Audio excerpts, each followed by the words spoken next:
Bonjour tout le monde, j'espère que vous êtes en pleine forme. Personnellement, je le suis. Je suis dans mon petit rituel du matin. J'aime bien à chaque jour venir me promener ici dans cette petite forêt juste à côté de chez nous. Et j'ai le goût de répondre à une question qui m'a été posée dernièrement. Une personne qui me partageait sa souffrance dans ses relations. Elle me disait, Patrick, j'ai souvent l'impression de ne pas être compris par les autres. Je termine une rencontre puis j'ai l'impression que l'autre a compris tout de travers ce que j'ai voulu dire. Et j'en suis profondément insatisfaite. Comment est-ce que je peux faire pour m'assurer d'être compris quand je communique quelque chose? Alors, c'est à cette question que j'ai le goût de répondre en me disant que peut-être d'autres personnes vivent la même chose, peuvent avoir l'impression de ne pas être entendus, de ne pas être compris lorsqu'ils essaient de communiquer quelque chose. La première chose que je veux dire, c'est que on peut avoir cette croyance que parce que je l'ai dit, l'autre par défaut a compris, a entendu ce que je voulais dire.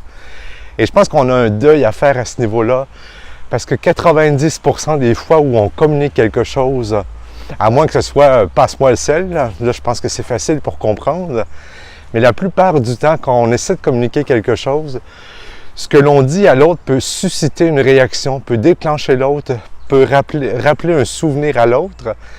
Alors l'autre, pendant que je continue de lui parler, n'écoute plus ce que je lui dis, mais il pense à ce qu'il va répliquer. Il est avec lui-même. Ça lui fait penser à un souvenir, ça le fait réagir à l'intérieur.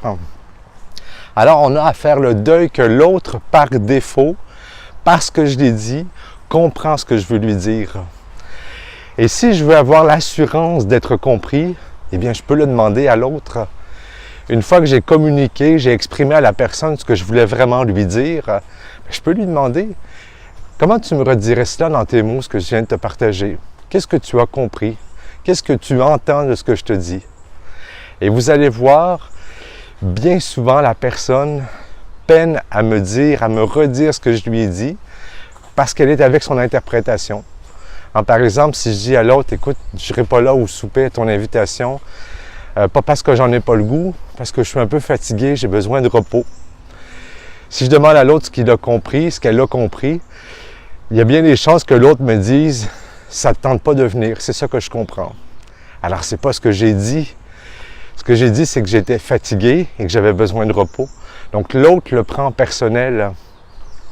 Alors, si je vois que l'autre est avec son interprétation, sa compréhension à elle, et non pas avec ce que je lui ai dit, bien, je peux simplement lui dire, écoute, c'est pas ce que j'ai voulu dire.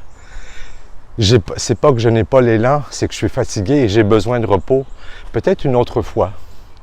Et je m'assure que l'autre entend la bonne chose. Combien de fois on va exprimer quelque chose et on laisse l'autre avec son interprétation, avec sa compréhension. Et énormément de conflits sont suscités dans le fait qu'on laisse l'autre avec l'interprétation de ce qu'il a compris. Alors, cette question, qu'est-ce que tu entends? Comment tu me redirais cela dans tes mots?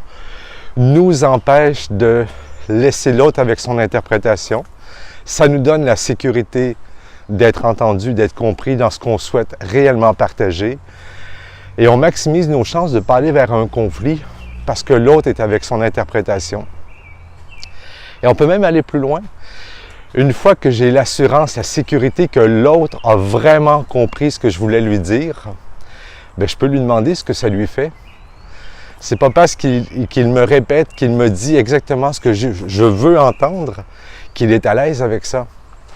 Alors, si je veux pas juste être dans un monologue, je peux aussi poser la question, et quand tu entends ce que je te partage, comment tu le reçois? Ça te fait quoi? Comment c'est pour toi à l'intérieur?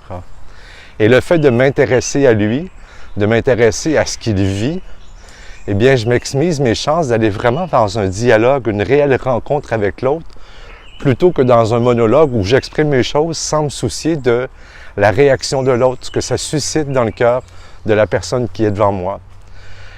Alors, c'est la question, qu'est-ce que ça te fait? Comment tu le reçois? C'est comment à l'intérieur quand je te partage ça? Et le fait de m'intéresser à l'autre, bien, je peux construire une réelle rencontre, un dialogue authentique. Et si je vois que l'autre se ferme, se braque ou le prend personnel, eh bien, c'est le signe que l'autre, bien, devant moi, peut avoir besoin d'empathie. Ça pourrait être le jeu d'une prochaine vidéo, comment se relier à celui qui, devant moi, se braque, se ferme, réagit. Hein, là, j'insisterai pas pour lui faire comprendre. Il a besoin d'empathie. Alors, comment est-ce que je peux me relier à ce cœur qui réagit devant moi? Parce qu'il a la possibilité de réagir. Je réagis aussi parfois, donc l'autre aussi devant moi peut réagir parce qu'il a son humanité, il a son vécu intérieur. Hein. Alors, c'est de se relier à l'autre devant moi. Voilà, c'est ce que j'avais le goût de te partager. 2 questions toutes simples qui nous permettent de ne plus être frustrés avec l'impression qu'on n'est pas compris, qu'on n'est pas entendu. Et j'aime bien l'expression, hein, l'impression. Je ne suis pas certain. Alors, si je ne suis pas certain, mais je vais me donner l'assurance d'être certain d'avoir été entendu. Et ce qui nous aide, c'est ces 2 questions. Comment tu me redirais cela dans tes mots? Qu'est-ce que tu comprends de ce que je t'ai partagé? Faire ça, c'est de ne pas infantiliser l'autre, mais c'est vraiment de se donner de la chance d'être entendu pour être compris. Et la deuxième question, une fois que je suis entendu, eh bien, qu'est-ce que ça te fait? Comment tu reçois ce que je te partage? Voilà, merci d'avoir écouté cette vidéo jusqu'au bout. Merci d'avoir été là. Bonne pratique de ces 2 questions dans tes interactions aujourd'hui. N'hésite pas à aller valider la compréhension de l'autre et comment l'autre le reçoit pour des dialogues qui sont de plus en plus authentiques, vécus en vérité. Bonne journée!